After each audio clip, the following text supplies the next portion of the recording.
On va voir ici rapidement la somme, on va rappeler la somme de deux nombres relatifs. Alors si jamais on additionne deux nombres négatifs, par exemple moins 17 moins 23.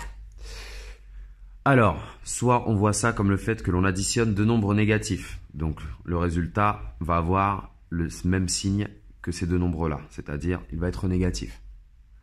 Ou bien on se dit qu'on a perdu, on voit le moins, un nombre négatif comme une perte. Nous avons perdu 17, alors ça peut être 17 points, 17 euros, ce que vous voulez. On a perdu 17 et on a perdu 23. Donc au final, le bilan, c'est qu'on a perdu.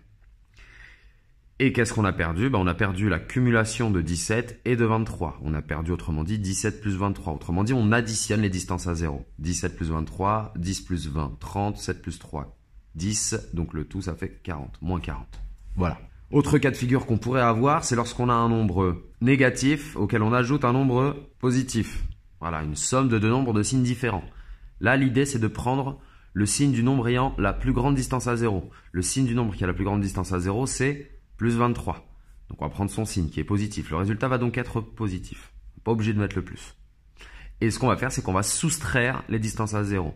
La plus grande distance à 0 moins la plus petite. 23 moins 17. Et 23 moins 17, cela donne 6. L'idée, sinon, c'était de se rendre compte, que ici, moins 17 plus 23, donc c'est la somme de moins 17 et de 23.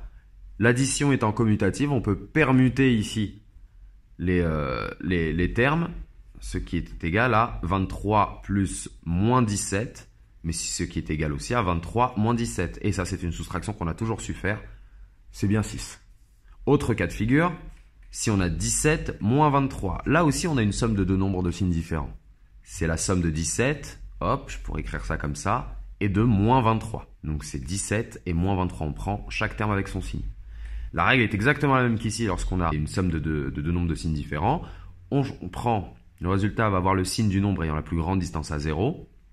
Autrement dit, on va regarder où est-ce qu'on a plus gagné ou plus perdu et on pourra rapidement faire le bilan. Donc 17 est positif, je gagne 17 et je perds 23. Au bilan, est-ce qu'on a plus perdu ou plus gagné? On a plus perdu. On prend le signe du nombre ayant la plus grande distance à 0. C'est moins 23, donc on prend son signe, moins. Et on va soustraire aussi les distances à 0. La plus grande moins la plus petite, 23 moins 17, ce qui donne 6. Voilà.